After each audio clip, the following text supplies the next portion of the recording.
She had suffered through a traumatic childhood. The mother went to Liberia and never came back. And her father was equally indifferent. He actually denied me and said that I wasn't his daughter. She really got no love in her life. Eventually, she managed to escape her troubled past. I thought, okay, maybe I can be normal. But the scars remained.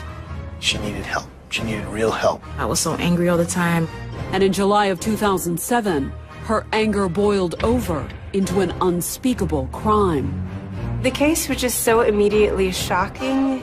Almost as shocking as the horrible secret that explained it all. That his penis had been removed. That's not something you really expect to hear.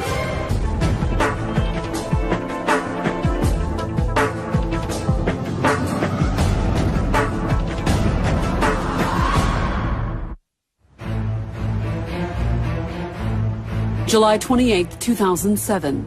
It was a little after 1 o'clock on Saturday afternoon when the call came into New York City's busy 911 center. Somebody's bleeding to death at 436 East 69th Street. Please send an ambulance over. Please. The 911 dispatcher sent officers to the apartment and then got back to the mysterious woman on the phone. Okay, could you come and open the door for the police? It's open. You see them out there? No, I'm not there. But someone called for the police at 4:30. I did. Well, that's where the police are now. Someone's there. Okay, who's The person there? is there. Who's there? His name is Eric. And who is Eric? Your father? Who is Eric? Yeah. Then the caller had a question of her own. Is he alive? Is who alive? Eric. I don't know. What happened to Eric? All right, forget it. What happened to Eric? The line went dead. Within minutes, police arrived at the apartment door. The door is standing wide open. There's no one around. They go up the stairs to this apartment, and they find this man bound and gagged on the floor. He was dead. The cops at the scene requested backup. We got a homicide over here. Okay, so what was it, a confirmed stabbing or? No, I don't see a stabbing at this point. I see a man who's bound and gagged. He's handcuffed and gagged. Okay. But where was their witness, the dead man's daughter? The dispatcher got the mystery woman back on the line. When someone calls 911, there is a record of where that telephone number is emanating from. Where are you right now? I'm a block away. What's your name? Bridget. Bridget what? Harris. Bridget Harris? And you going to the station right now? Yes. All right, because they're waiting for you. But Bridget never made it to the police station. And searching the body at the crime scene, police would soon make another disturbing discovery. The dead man's daughter wasn't all that had disappeared.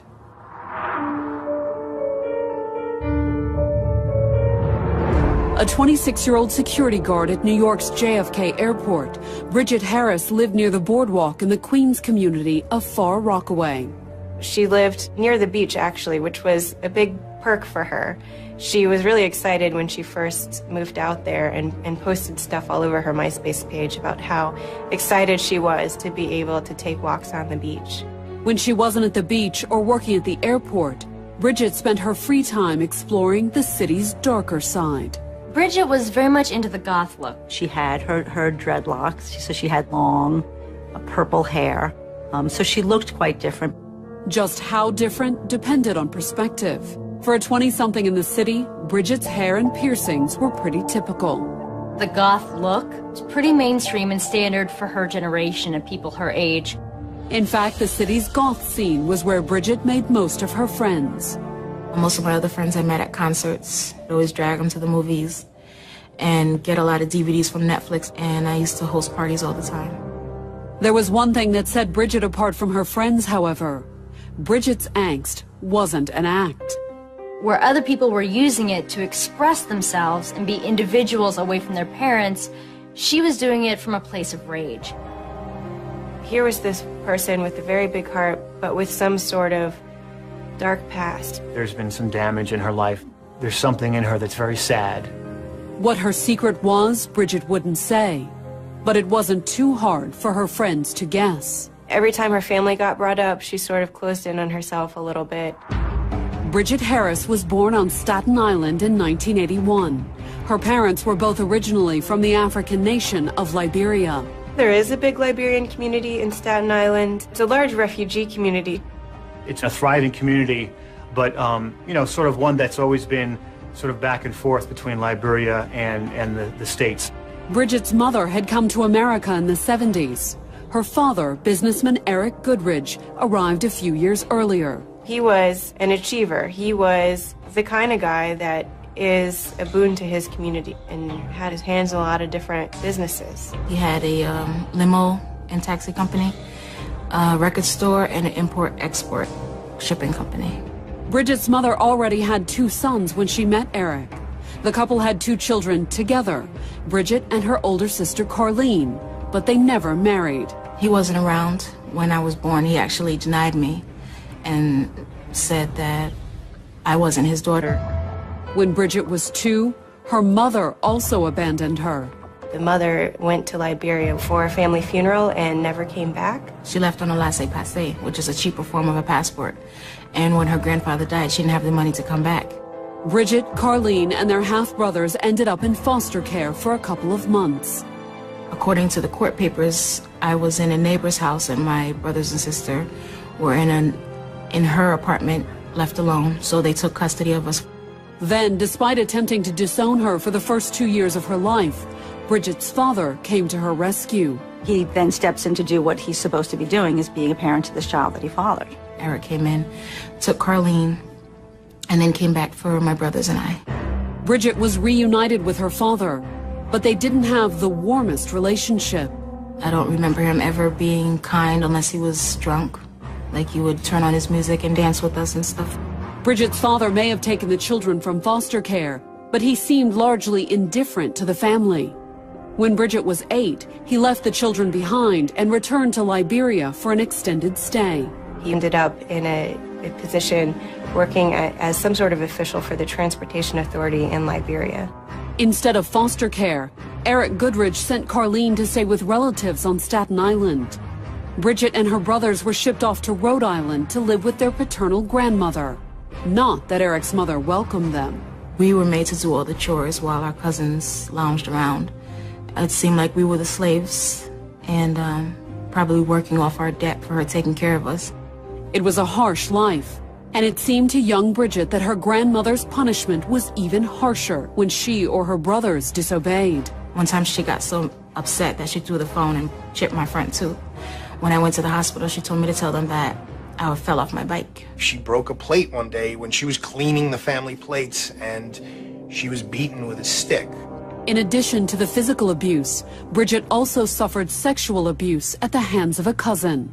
This was actually about the 4th grade. My cousin, he would come over after church and force me to perform oral on him. There were obvious horrors that Bridget experienced. Then in 1994, when Bridget was 12, Bridget's grandmother sent her and her brothers to Liberia to live with their mother. Bridget was thrilled by the prospect. I was actually happy at first because no matter what they had said about her, my grandmother and aunt was always saying bad things about her, how she abandoned us. I always imagined her to be this perfect woman who had gotten into something and she had to leave us for whatever reason.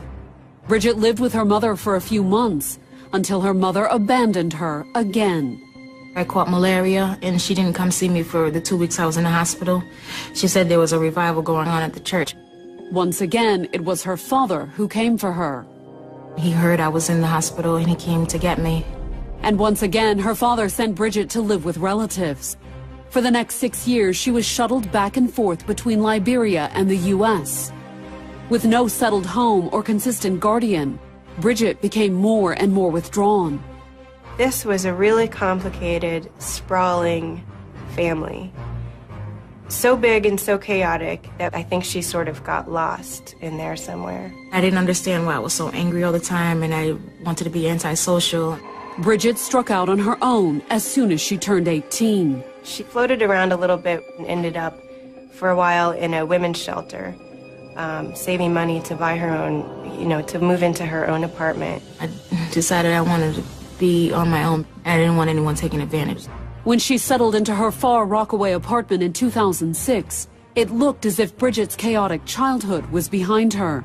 I thought, okay, maybe I can be normal and everything is going to be fine. She was a kid who was fighting the demons inside her, but was a functioning member of society. She started her own sort of circle of close friends that really became, I think, her family. In the process, Bridget was able to leave behind the father who had left her behind so often in the past. And as far as Bridget's friends knew, her father barely even existed. She never spoke about him. He tried to call me when I got my first apartment, and I asked him how did he get my number, and I just told him to lose it and don't call me anymore. But could she exclude him completely? To actually sever that relationship entirely is very difficult. In June of 2007, Eric Goodridge was suddenly back in his daughter's life and back in the States. He was back for some sort of medical treatment because he was suffering from a failing liver. He was staying with Bridget's older sister on Staten Island. And when Bridget found out, Carlene tried to convince Bridget to forgive their father. She said he was there to make amends and I should just try to talk to him. Bridget reluctantly made the trip from Rockaway to see her father. But after an 8-year absence, the conversation was awkward. I couldn't even tell him hi, let alone try to talk to him. So he approached me in her dining room and said we needed to talk.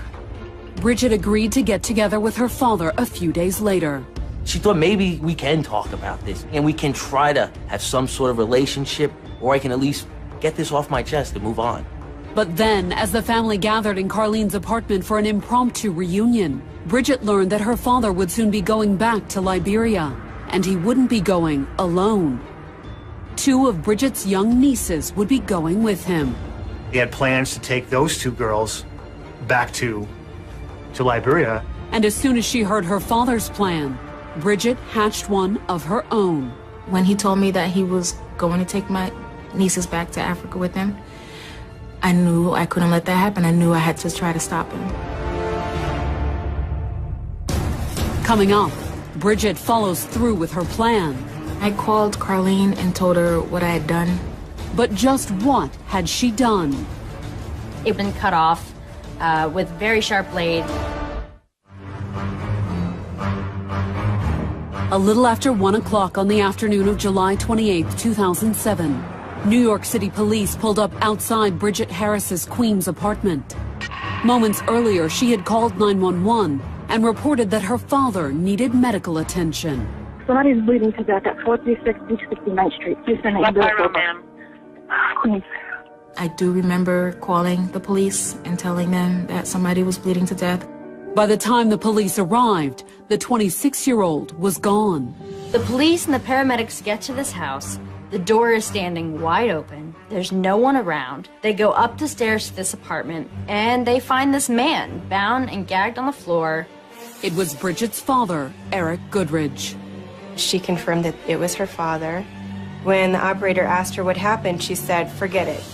Whatever had happened to Eric Goodridge, he was dead. Although despite Bridget's comment about him bleeding to death, it was immediately clear to the police at the scene how her father died. She asked me, was Eric still alive? And I said, what do you mean? You know, what's okay, so going she on? knows who this person is. Yeah, Okay. so what was it, a confirmed stabbing or? No, I don't see a stabbing at this point. I see a man who's bound and gagged. He's handcuffed and gagged. Bridget could help solve the mystery. But where was she? While on the phone with the 911 dispatcher, she claimed to be headed to the police station. She said she was heading back towards the hospital? No, she said towards the precinct. She said she was 1 block away. She was walking towards the precinct. Oh, she was walking? Bridget never made it to the precinct house. When she was about a block away, she was to call to her sister Carlene, who lived on Staten Island. When I called Carlene and told her what I had done, I was shocked that she said, "Don't go in station, because if you do, I'll never see you again." Her sister saying, no, stay there. Let me come to you. Let me, help you. Bridget got to the police station a few minutes later. She kept right on walking. She didn't walk into the precinct, even though she's standing on the corner of the precinct, and walks up to the beach on the boardwalk. For the next hour, Bridget waited while her sister made the trip from Staten Island. When her sister gets there, she's very distraught. She's sort of vacillating between being in this very numb, not connected place to crying and talking about killing herself. And Bridget had the means to do it. Searching her sister's bag, Carlene found a pair of surgical scalpels. She saw that I was going to hurt myself, well, kill myself. Her sister, rightfully so, becomes very concerned and decides that she needs psychiatric help. Carlene called an ambulance for her sister, and when the EMTs arrived, they quickly confirmed her opinion. It was their determination that Bridget needs observation.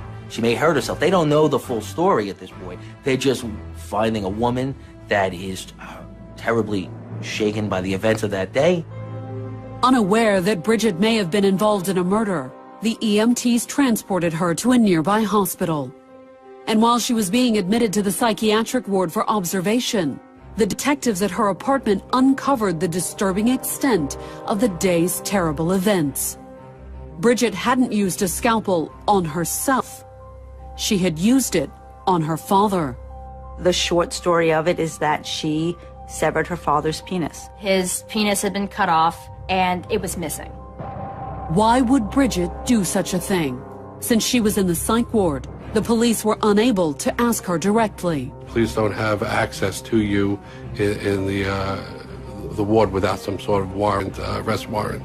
So while Bridget was sequestered in the psych ward, police worked feverishly to piece together enough evidence to make an arrest. She was there, under police watch, but no charges were brought against her. The fact that she called the paramedics and the fact that she called them back while they were with the body just to check, it was pretty clear that she had killed him. In the apartment, police found a video Bridget had made a few days before her father's death. I had actually made a video confession. It was sort of a confession/suicide letter. She never explicitly says on that video what she was going to do, but she basically asked everyone, just get all the facts. Listen to the whole story before your judgment. It was very much a suicidal, hopeless, I have to take care of this problem video. A search of Bridget's computer was equally revealing, particularly her MySpace page. Bridget had a MySpace page where her name was Dark Angel. I think she had another, either MySpace or some sort of page where her name was Lady Vengeance. And these were just references to the sort of music and type of TV shows she liked. She called herself Lady Vengeance, and she listed a lot of these sort of song lyrics. It listed all these stuff about pain and the inner pain and revenge. And browsing through her computer's history files, police uncovered more crucial evidence.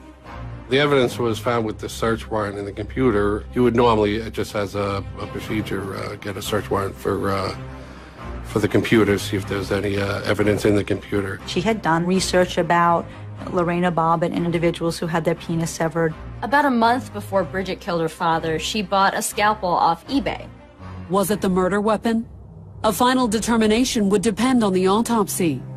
But barely 24 hours into the investigation, the police figured they already had a solid case against Bridget. It was her apartment. They found evidence on her computer. She called up not once but twice. There was as far as a homicide investigator, this was a slam dunk. The police were convinced Eric Goodrich's death was the culmination of a carefully planned revenge plot. But one question remained. What was his daughter seeking vengeance for? What everyone was trying to understand is how could this girl do something like this? Was her father's gruesome death payback for the childhood sexual abuse she had suffered during one of his frequent absences? This is a woman who'd been severely traumatized since she's 3 years old and knew nothing else. Obviously, the person that failed Bridget the most was her father. He was her father. He was supposed to protect her. Only Bridget knew her true motive, and she wasn't talking, at least not to the police.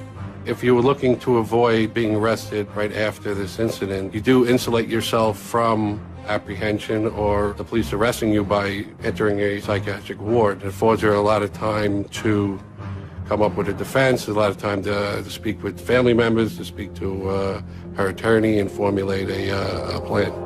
Although for the first few days she was in the hospital, Bridget was in no condition to formulate much of anything. They had already started me on the antidepressants. I was ready to just die and get everything over with, and I didn't have any hope. She certainly appeared hopeless on the afternoon of July 30th, when defense attorney Arthur Idala walked into the psych ward to see Bridget for the first time. Arthur came to see me, and he just wanted to know what had happened in my past. And he seemed sincere. He seemed like he really wanted to help. I'll never forget walking into the hospital. It was obvious she was trying to crawl inside of herself. It was a girl who was so troubled. Your heart just went out to her. I mean, it was obvious. She needed help. She needed real help. There's been some damage in her life. There's something in her that's very sad. Coming up, Bridget finally reveals her haunting secret. For the first time, I'd actually started opening up about it. But is her secret too shocking to believe? The first reaction is to think this possibly can't happen to just one person. July 30th, 2007. Liberian businessman Eric Goodridge had been dead for little more than 48 hours. But New York police already had a prime suspect in the homicide, his daughter, Bridget Harris. They had the video of Bridget admitting what she was about to do. They had all the physical evidence. It all took place in her house. They have the 911 tape. They had a case that they thought they couldn't lose. The NYPD hadn't made an arrest, however. She was in a psychiatric facility, and she was being detained there because she was a danger to herself and others.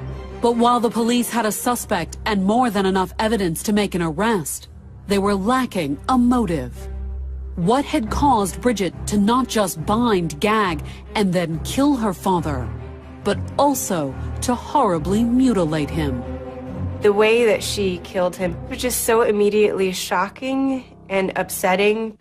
On the afternoon of July 30th, Bridget had two visitors in the psych ward, her sister Carlene and defense attorney Arthur Idala. Carlene said to just talk to him, trust him. So for the first time, I'd actually started opening up about it.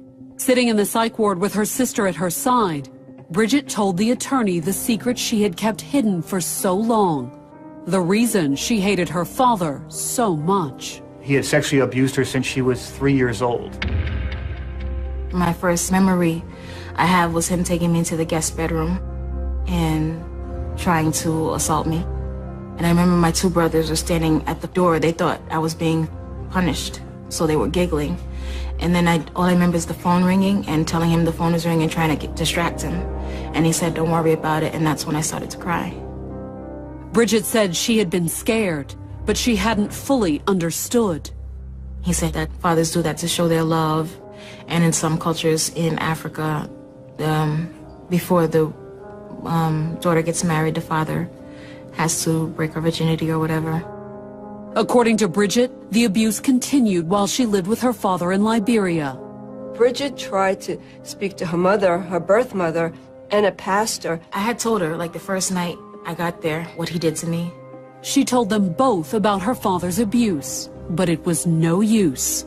Both of them confronted Mr. Goodridge, and he lied and said that she's crazy and that it's not true. In both instances, Eric's answer was enough to settle the matter. Denial is a very strong emotion. People don't want to know that stuff. Even parents, a mother doesn't want to believe that her husband would do something to a child. Every time she asks for help, I can't do anything to help you. I can't do anything to help you. Go back home with your father. Bridget felt like she had no one to turn to for help. But by age 17, she was able to help herself. The last time her dad assaulted her, she physically fought him off. Within weeks, Bridget had left her father's house for good. Then she had struggled to start a new life, but the damage had already been done. I had begun drinking. No matter where I went, whether it was concerts or the movies or anywhere, I would always take a flask with me because I just couldn't take being around people at all, even my friends. The doctors at the psych ward determined that Bridget was clearly suffering from a post-traumatic stress disorder. What PTSD is that you're always bombarded with the horrors of the past in your present life. So even though it happened many years ago, she was living every day. The amount of trauma that she experienced, it was very important for her to really get a lot of counseling, a lot of support. Bridget had never sought counseling, however.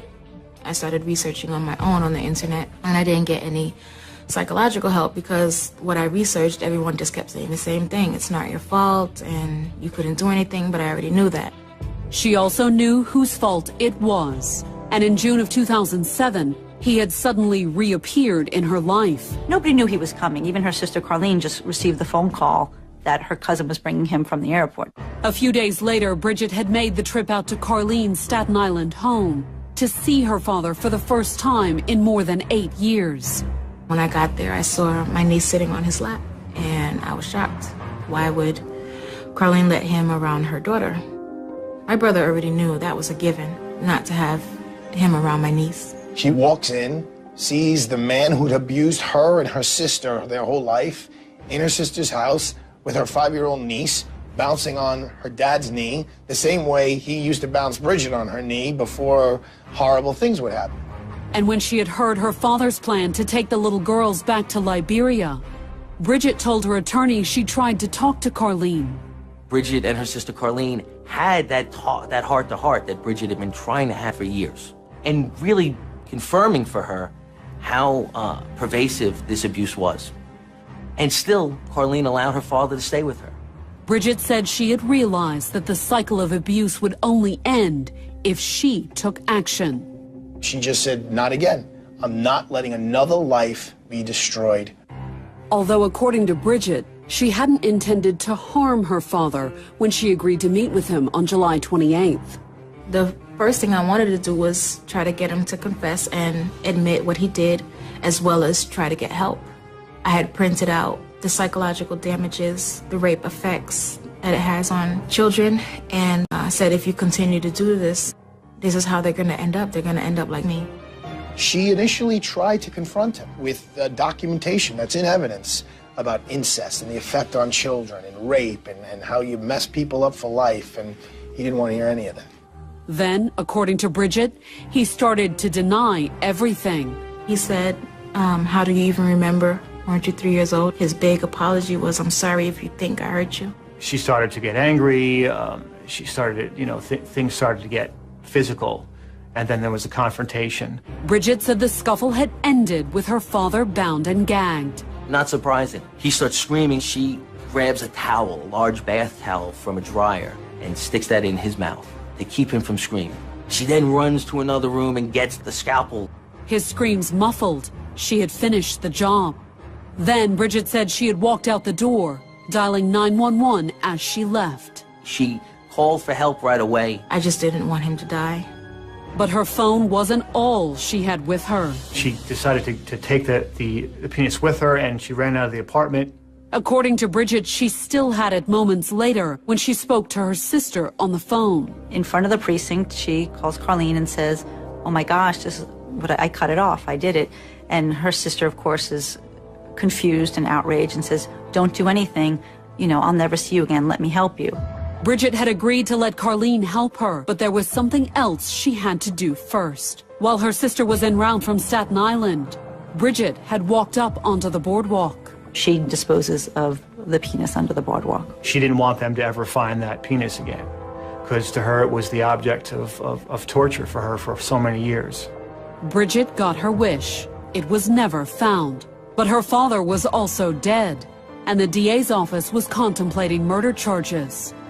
Was her shocking tale of incest and torture enough for a defense? It was so directly tied to the abuse that it seemed like a case that would really play on people's heartstrings. But was it true? When you first hear a story, the first reaction is to think this possibly all can't happen to just one person. In Bridget's case, it hadn't happened to just one person. Her sister Carlene confirmed the story, telling the attorney that she knew all about their father's abuse. Carlene knew about this because it happened to her. And Carlene figured out how to get through life by putting this in a box somewhere in her world and ignoring it. But she knew Bridget didn't do that and couldn't do that. She told the truth. She told what happened to her from when she was 4 to 12. And I was surprised and very grateful.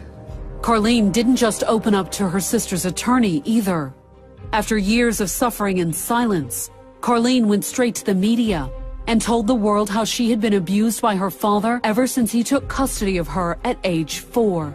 She came out and said, "This happened to me, this happened to my sister, this happened from the time we were both about 3 or 4 years old."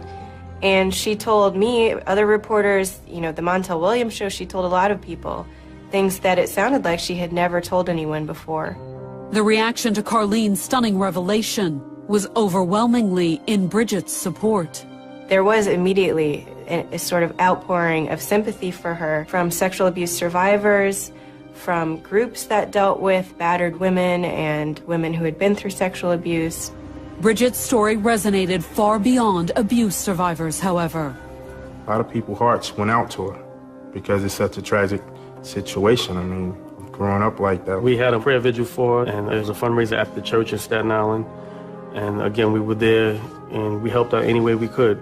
Soon, the swelling ranks of Bridget's supporters ranged from everyday New Yorkers to some of the city's most powerful politicians. A lot of public figures came to her defense, most notably New York Senator Chuck Schumer, who in public said that he supported Bridget and no one should go through that kind of abuse. We have a human element to the system of justice, that we take a totality of the crime and the mindset of the person who committed the crime, then make a determining factor of how do we seek justice. People believed me, which was the best part about it. The politicians, the senators, it was surprising, and I was grateful, I was happy for it. Bridget's story had moved public opinion. But what about the DA's office? Obviously, they couldn't let it go. She had killed him. On the evening of August 16th, New York police arrested Bridget at the psychiatric ward where she had spent the last 3 weeks. They took me to the main precinct in Queens, and I was arraigned that night. She was charged with intentional murder, which could carry as much as 25 years to life in prison. Coming up, Bridget makes her case to the jury. It wasn't just something about revenge. And her defense depends upon an unlikely ally. She'd done research about the Lorena Bobbitt case. On September 14, 2009, 28-year-old Bridget Harris stood trial in a New York City courtroom for the murder of her father, Eric Goodridge. It was the culmination of a case that had begun 2 years earlier when Bridget dialed 911 and summoned paramedics to her Queens apartment. The EMTs arrived to find Eric Goodridge with a towel wrapped around his neck and stuffed into his mouth, and his penis cut off. That gruesome act wasn't the whole story, however. Both Bridget and her sister Carlene claimed their father had sexually abused them. A lot of public opinion was in Bridget's favor. People saw what was going on in the situation and said, she needs help. She doesn't need to be prosecuted to the fullest extent of the law. The abuse almost eclipsed the murder. When people commented on news stories about it, they were commenting on the abuse, not the murder. Bridget also had the support of her siblings and her mother's side of the family. Her father's family defended Eric Goodridge against the abuse allegations. But as the prosecutor pointed out in her opening statement, Bridget had made sure that Eric would never get the chance to defend himself. She told the jury that Bridget had taken the law into her own hands, and no amount of abuse could absolve her of that crime. Miss Harris had her day in court. Unfortunately, her dad did not. He did not have a defense. He did not have anyone speak up for him. She was the judge, the jury, and the executioner in this case. Essentially, the state argument was, Bridget was a vigilante. In its open, the defense didn't deny that Bridget had killed her father. We came right out at the beginning and told the jury that she did what the prosecution is alleging she did. But they also asked the jury to put Bridget's actions in the proper context. There was a great deal of life events that happened to her that brought her to that point. And according to the defense, those events would lead jurors to one conclusion. Our position was, justice says, let her go home. They were looking for jury nullification. They were looking for the jury to sympathize emotionally with her abuse and why she would take that out on her father. When they started presenting their case that afternoon, prosecutors acknowledged the emotional aspect of the case, but they also asked jurors to focus on the facts. They were showing to us that she ordered all of this and she did all this research online. She had thought this out and she had a plan.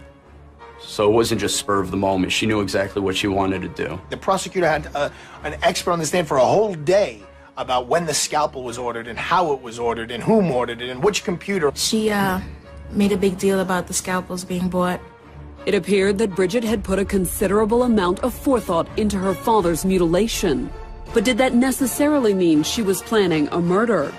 Cross-examining the computer expert, Bridget's attorney pointed out two significant words in her internet search history: Lorena Bobbitt.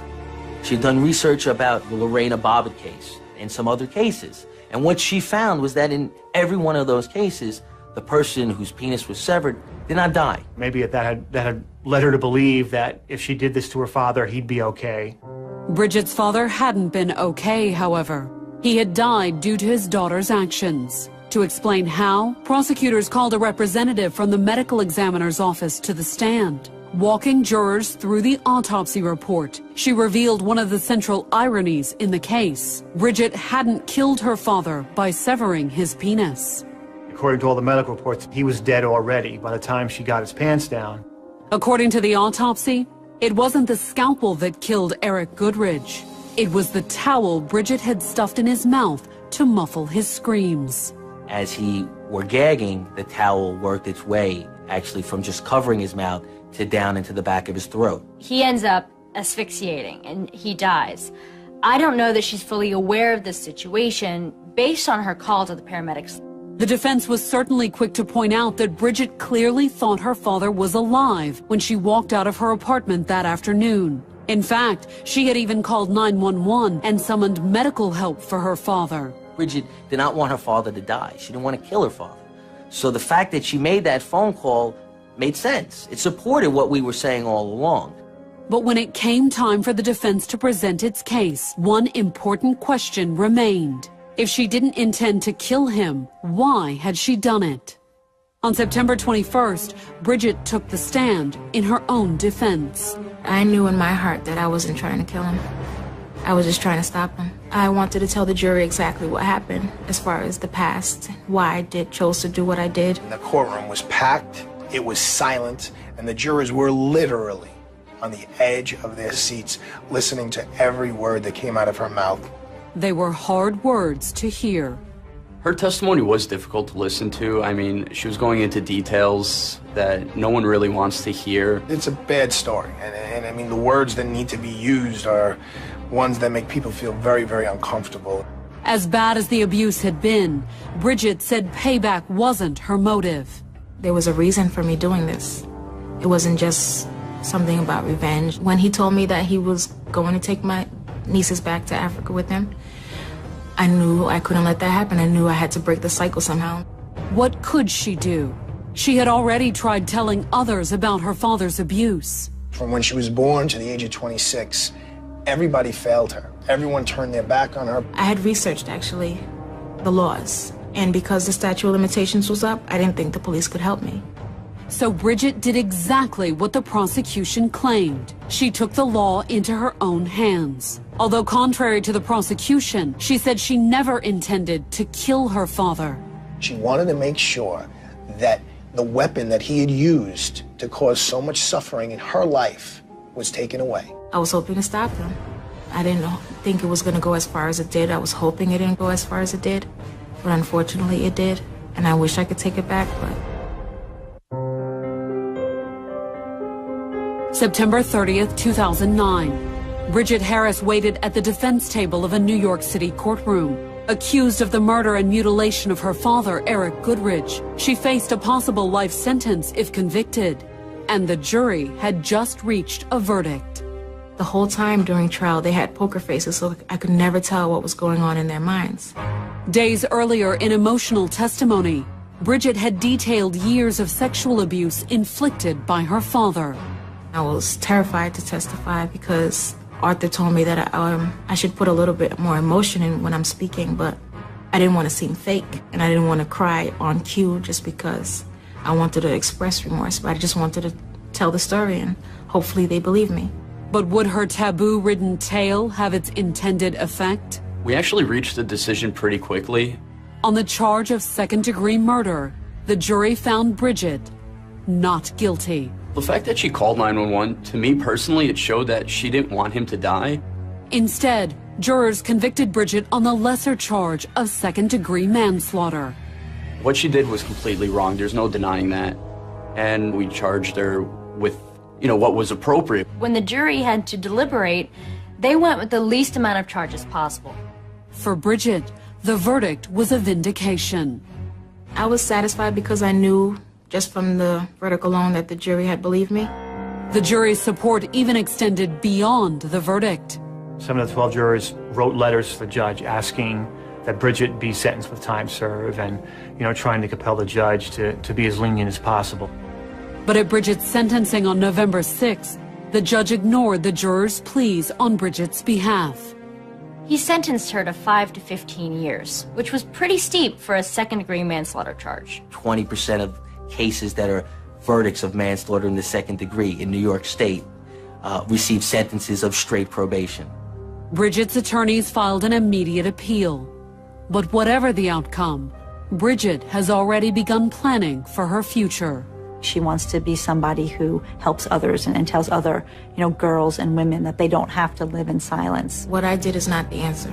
The answer is to tell someone and tell anyone and keep on telling them.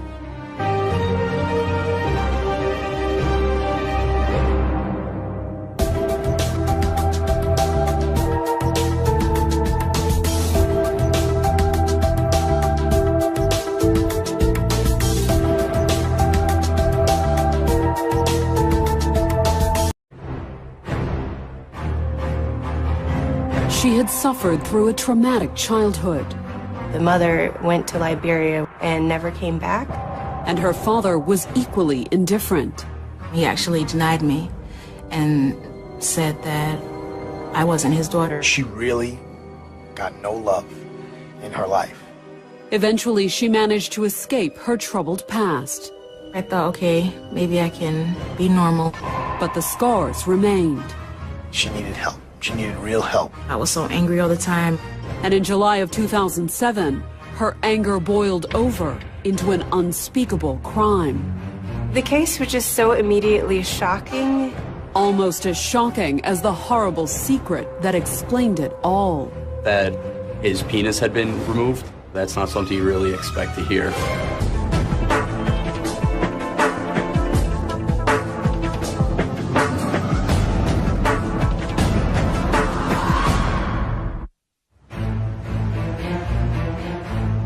July 28, 2007. It was a little after 1 o'clock on Saturday afternoon when the call came into New York City's busy 911 center. Somebody is bleeding to death at 436 East 69th Street. Please send an ambulance over. Please. The 911 dispatcher sent officers to the apartment and then got back to the mysterious woman on the phone. Okay, could you come and open the door for the police? It's open. You see them out there? No, I'm not there. But someone called for the police at 4:30. I did. Well, that's where the police are now. Someone's there.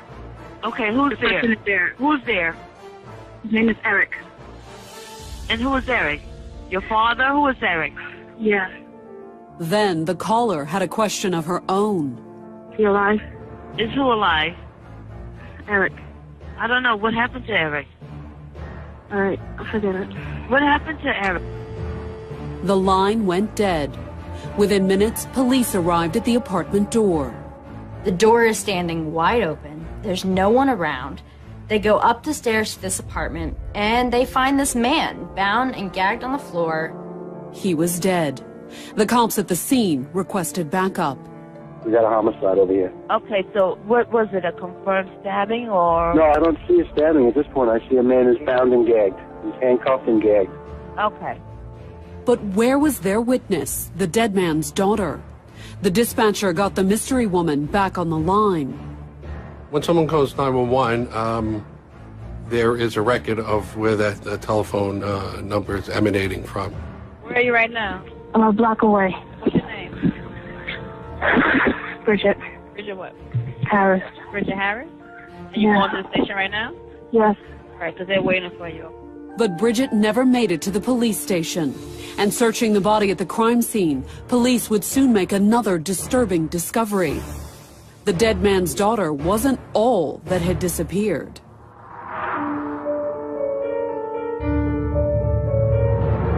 A 26-year-old security guard at New York's JFK Airport, Bridget Harris lived near the boardwalk in the Queens community of Far Rockaway. She lived near the beach, actually, which was a big perk for her. She was really excited when she first moved out there and posted stuff all over her MySpace page about how excited she was to be able to take walks on the beach. When she wasn't at the beach or working at the airport, Bridget spent her free time exploring the city's darker side. Bridget was very much into the goth look. She had her dreadlocks, so she had long purple hair, so she looked quite different. Just how different depended on perspective. For a 20-something in the city, Bridget's hair and piercings were pretty typical. The goth look was pretty mainstream and standard for her generation and people her age. In fact, the city's goth scene was where Bridget made most of her friends.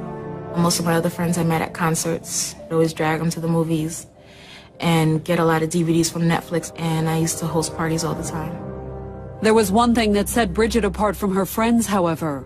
Bridget's angst wasn't an act. Where other people were using it to express themselves and be individuals away from their parents, she was doing it from a place of rage. Here was this person with a very big heart, but with some sort of dark past. There's been some damage in her life. There's something in her that's very sad. What her secret was, Bridget wouldn't say. But it wasn't too hard for her friends to guess. Every time her family got brought up, she sort of closed in on herself a little bit. Bridget Harris was born on Staten Island in 1981. Her parents were both originally from the African nation of Liberia. There is a big Liberian community in Staten Island. It's a large refugee community.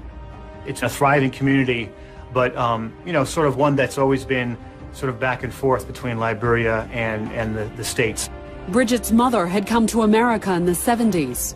Her father, businessman Eric Goodridge, arrived a few years earlier. He was an achiever. He was the kind of guy that is a boon to his community and had his hands in a lot of different businesses. He had a limo and taxi company, a record store, and an import-export shipping company. Bridget's mother already had 2 sons when she met Eric. The couple had 2 children together, Bridget and her older sister Carleen, but they